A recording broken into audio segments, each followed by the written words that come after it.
Long ago, in the heart of Persia, there stood a mighty kingdom ruled by the great warrior Sam.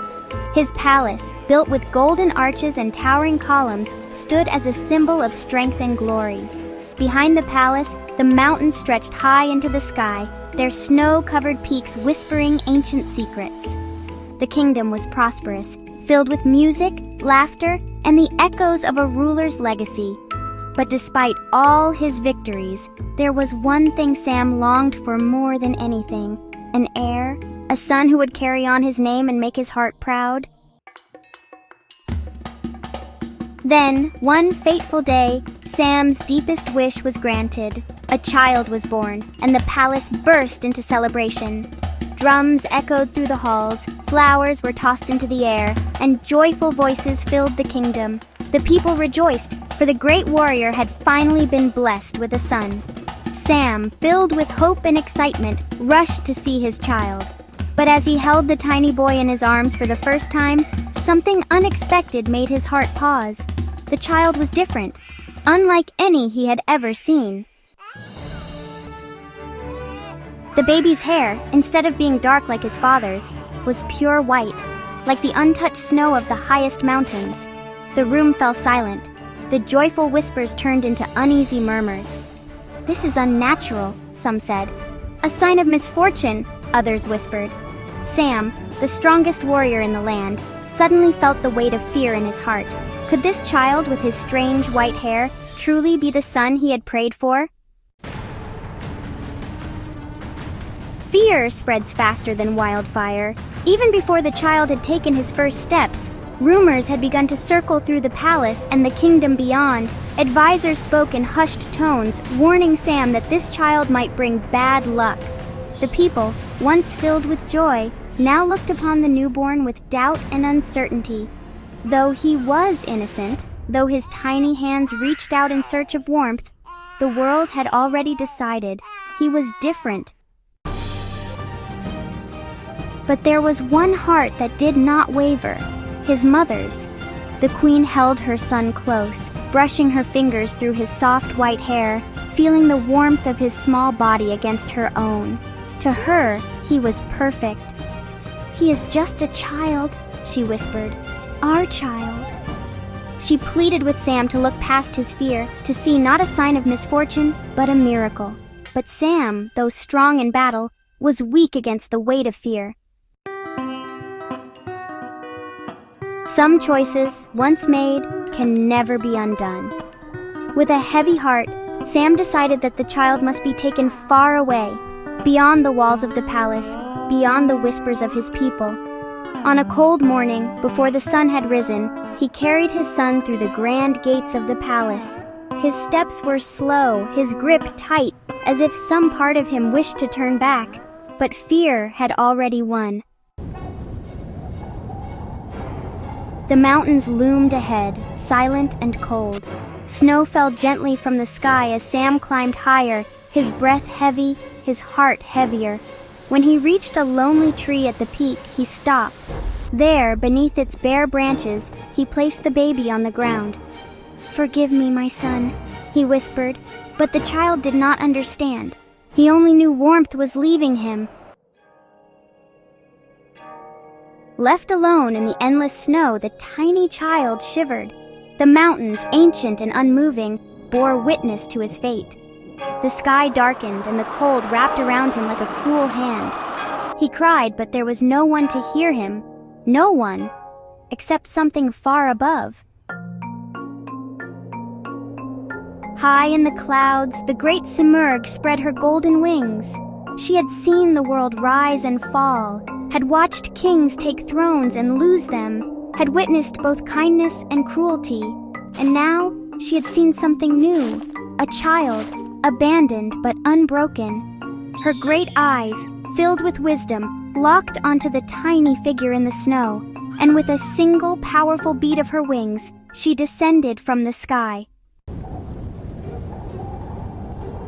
The wind roared as the Simurgh landed beside the child. Her golden feathers shimmered, casting a warm glow over the frozen ground. Gently, she lowered her great head, gazing at the small, helpless boy.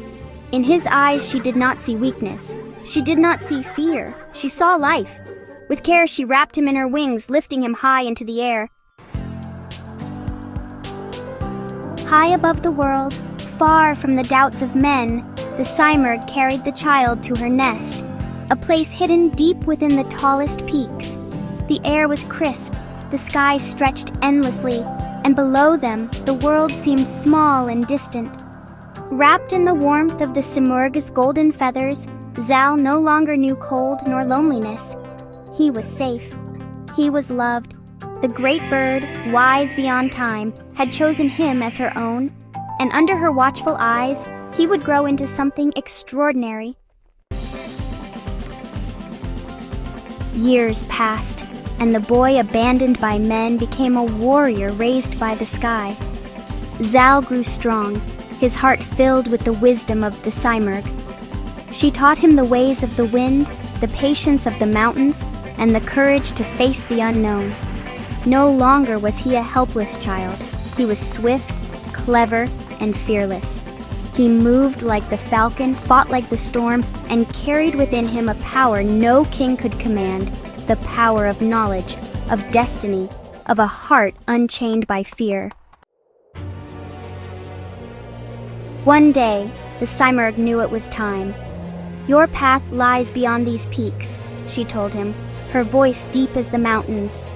"You must return to the world of men, to the father who left you, and to the fate that awaits you." Zal felt the weight of her words, but the Simurgh was not sending him alone. She plucked a single golden feather from her wing and placed it in his hand. "Keep this with you. If ever you need me, burn the feather, and I shall come." With a heavy heart, Zal nodded.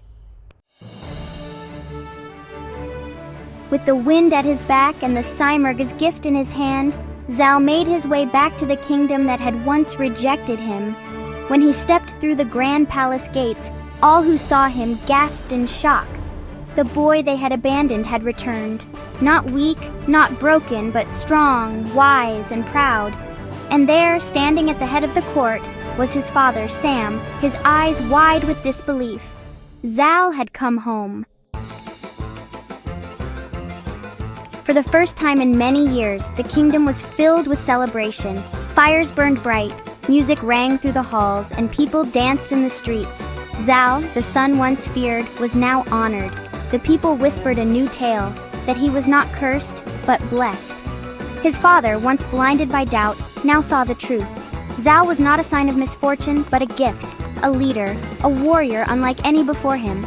And as the night sky lit with fireworks, the kingdom welcomed home the son they had lost. Yet even as he stood among his people, crowned with praise, Zal did not forget. At the edge of the kingdom, he looked toward the mountains, toward the sky that had raised him. In his hand, the golden feather shimmered under the setting sun. He had found his place among men, but a part of him would always belong to the sky, to the wings that had carried him when no one else would. And high above, unseen but never far, the Simurgh soared, watching over him still. True strength is not in the sword, nor in the throne, nor in the whispers of men. True strength is in love, in wisdom, and in the courage to rise beyond what the world expects of you. Zal, the boy who was left behind, had found his way, not through fear, not through force, but through the knowledge that he was never truly alone. For in his heart and in the sky above, the Simurgh would always be with him. The end.